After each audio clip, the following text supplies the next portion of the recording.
Sir నిన్న అల్లు అర్జున్ కేసులో bail ఇచ్చిన జస్టిస్ జువ్వాడి శ్రీదేవి గారి బయోగ్రఫీ అందరూ ఇప్పుడు ఆసక్తికరంగా చర్చించుకుంటున్నారు. సో అడుగు. నిన్న హైకోర్టులో కొంత డ్రామా నడిచింది. 4 హ్మ్. గంటల నుంచి మనకి అది కొంతవరకు ఫుటేజ్ గూడా బయటొచ్చింది. ముఖ్యంగా అక్కడ జడ్జి గారు జువ్వాడి శ్రీదేవి ఆమె పేరు. ఆమె డీల్ చేసిన విధానం గానీ, ఆమె అడిగిన ప్రశ్నలు గానీ, పబ్లిక్ ప్రాసిక్యూటర్‌ని హ్మ్. ఆహ్, చాలా ఇంట్రెస్టింగ్‌గా అనిపిచ్చింది. అందరికి ఆసక్తిగా అనిపిచ్చింది హ్మ్. చూసారు. సో, అట్లాగే ఆమె ఇచ్చిన ఆర్డర్ గూడా నేను చదివాను. బెయిల్ హ్మ్. ఆర్డర్ గానీ, అవన్నీ గానీ. సో, ఆమె చాలా నిష్పక్షపాతంగా, ఆబ్జెక్టివ్‌గా ఒక జడ్జి గారు ఎలా చేయాలి అన్న ఒక అంటే ఈయన హీరో పెద్ద సెలబ్రిటీ అని వెళ్ళలేదు. హ్మ్. అట్లని నెగెటివ్‌గా గూడా వెళ్ళలేదు. హ్మ్. చాలామంది నెగెటివ్‌గా ఉంటారు. హ్మ్. అంటే సెలబ్రిటీలు పనిష్ చేస్తే అందరికి బుద్ధొస్తుందనో, లేకపోతే సెలబ్రిటీలు తప్పించుకుంటారనో అది గూడా లేదు. హ్మ్. ఆమె చాలా బ్యాలెన్స్‌డ్‌గా డీల్ చేశారు. అసలు ఎవరు ఆమె, ఆమె బ్యాక్‌గ్రౌండ్ ఏంటి అనేది ఇప్పుడు ఇంటర్నెట్‌లో గూడా సెర్చ్ చేస్తున్నారు. నేను కొంతవరకు నా సోర్సెస్ ద్వారా ఆమె హ్మ్. వివరాలు సేకరించాను. నాకేమనిపించిందంటే చాలా ఇన్‌స్పైరింగ్ స్టోరీ ఆమె. హ్మ్. ముఖ్యంగా మహిళలు ఆమె స్టోరీ తెలుసుకోవాలి. హ్మ్. ఆమె మీద ఈనాడులో గూడా 'సూపర్ వుమెన్' అనే శీర్షిక కింద ఆ! ఆమె ఆమెతో ఒక చిన్న ఇంటర్వ్యూ లాగా చేశారు. హుహు. హ్మ్. అవన్నీ గూడా నేను చూశాను. సో, ఆమె బయోగ్రఫీ చెప్పుకుందాం అనిపించింది నాకు. సో, ఆమె జువ్వాడి శ్రీదేవి ఆమె పేరు. వీళ్ళదొచ్చి జగిత్యాల్ డిస్ట్రిక్ట్‌లో ధర్మపురి మండల్ తిమ్మాపూర్ అనే విలేజి. ఆ విలేజ్‌లో ఈమె 1972లో పుట్టింది. జువ్వాడి భారతి వాళ్ళమ్మ, జువ్వాడి సూర్యారావు దంపతులకి. తర్వాత ఆమె ఇంటర్మీడియేట్ అయిన తర్వాత పెళ్ళైపోయింది ఆమెకి. పెళ్ళయి ఎవరితో అయిందంటే శ్రీహరిరావు. హ్మ్. కూచాడి శ్రీహరిరావు అనే అడ్వకేట్ ఆయన. హ్మ్. నిర్మల్ బ్యాక్‌డ్రాప్ ఆయనది. నిర్మల్ జిల్లాలో మామడ మండలంలో దిమ్మదుర్తి అనే విలేజ్ ఆయనది. ఆయనతో మ్యారేజ్ అయింది. మ్యారేజ్ అయినాక ఈమె చదువుకున్నది. అంటే హ్మ్. భర్త ప్రోత్సహించాడు. ఇటు వాళ్ళ నాన్న గూడా హ్మ్. ఈమెను ప్రోత్సహించారు. వీళ్ళిద్దరి మధ్య కూడా అరౌండ్ 12 ఇయర్స్ గ్యాప్ ఉంది. ఈయన 1960లో ఈయన భర్త పేరు కూచాడి శ్రీనివాసరావు.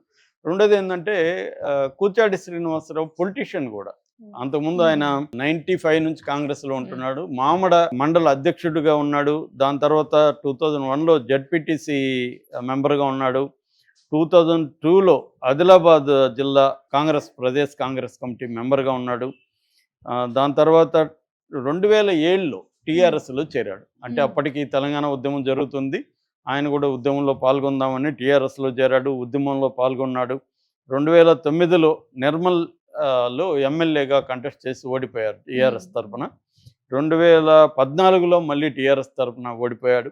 2018లో ఇంద్రకరణ్ రెడ్డి అని మాజీ మంత్రి ఆయన హ్మ్. బీఆర్ఎస్, హ్మ్. ఇప్పుడు బీఆర్ఎస్ అప్పుడు టీఆర్ఎస్. ఈ ఆయన గెలుపుకి ఈయన చాలా కృషి చేశాడు. అయితే దాని తర్వాత ఆయనకి టీఆర్ఎస్ అంటే బీఆర్ఎస్‌కి మధ్య గ్యాప్ వచ్చింది. 23లో రేవంత్ రెడ్డి సమక్షంలో ఆయన కాంగ్రెస్ పార్టీలో చేరాడు. హ్మ్. కాంగ్రెస్ పార్టీలో చేరి మళ్ళీ నిర్మల్‌లో కాంగ్రెస్ తరపున ఎమ్మెల్యేగా పోటీ చేశాడు. ఓడిపోయాడు. అంటే ఆయన ఓడిపోయినా గూడా ఆయనకి చాలా పరపతుంది. చాలా ఆర్గనైజేషన్ స్కిల్స్ ఉన్నాయి. చాలా ఇంపార్టెంట్ వ్యక్తి. హ్మ్. కేసీఆర్‌కి చాలా సన్నిహితం.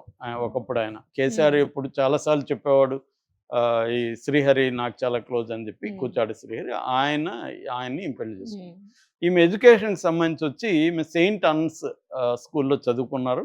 బొల్లారం. తర్వాత అరబిందో స్కూల్‌లో చదివారు. దాని తర్వాత బీఏ ఓయూలో ఉస్మానియా హ్మ్. యూనివర్సిటీలో హ్మ్. బీఏ చేశారు. 96లో నాందేడ్ లా కాలేజీలో లా చేశారు. హ్మ్. అదొచ్చి doctor B R Ambedkar university, Marathwada university అంటారు. ఆ హ్మ్. యూనివర్సిటీ కిందకొస్తుందనమాట. అక్కడ లా చేశారు. దాని తర్వాత ఫస్టు నిర్మల్‌లో ఈమె లాయర్‌గా ప్రాక్టీస్ మొదలుపెట్టారు. 2004 నుంచి 2008 వరకు నిర్మల్‌లో అడిషనల్ పబ్లిక్ ప్రాసిక్యూటర్‌గా పనిచేశారు. 2014 నుంచి 2017కి ఆమె హైకోర్ట్‌కి షిఫ్ట్ అయ్యారు. హ్మ్. హైకోర్ట్‌లో ప్రాక్టీస్ చేస్తున్న టైంలో ఆమె ఫస్టొచ్చి ప్రతాప్ రెడ్డి అనే అడ్వకేట్ దగ్గర పనిచేశారు. దాని తర్వాత లక్ష్మారెడ్డి అనే అడ్వకేట్ దగ్గర పనిచేశారు. హ్మ్. ఆ తర్వాత ఇక్కడ గూడా హైకోర్ట్‌లో ఆమె 2014 నుంచి 17 వరకు అడిషనల్ పబ్లిక్ ప్రాసిక్యూటర్‌గా ఆమె పనిచేశారు. హ్మ్. దాని తర్వాత 2022 ఫిబ్రవరిలో సుప్రీంకోర్టు కొలీజియం ఈమెను రికమెండ్ చేశారు రాష్ట్రపతికి.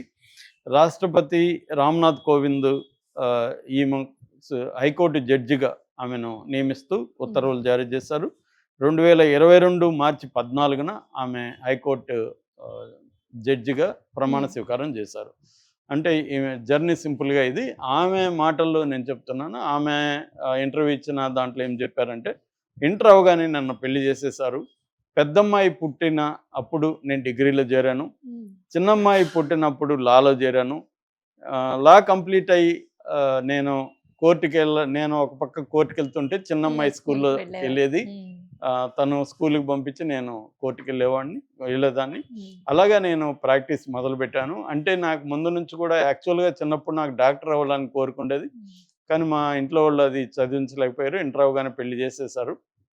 అయితే మా ఆయన అడ్వకేట్గా ప్రాక్టీస్ అవన్నీ చూశాను నేను. నాకు కూడా అది ఇంట్రెస్ట్ అనిపించింది.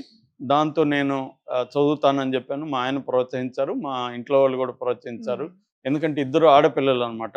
స్నేహారావు, మాధురిరావు అని ఇద్దరు ఆడపిల్లలు. వీళ్ళు కూడా ఒకరు అడ్వకేట్, ఒకరు డాక్టర్ అయ్యారు. అలాగా నాకు ఇంట్రెస్ట్ వచ్చింది. నేను కష్టపడి చదువుకున్నాను అని ఆమె చెప్పారు. దాని తర్వాత ఇది పురుషాధిక్య ప్రపంచమే కాదని నేను అనట్లేదు. ఎందుకంటే నిర్మల్ కోర్టులో ఆమె చేరినప్పుడు విమెన్కి ప్రత్యేక టాయిలెట్లు కూడా లేవు.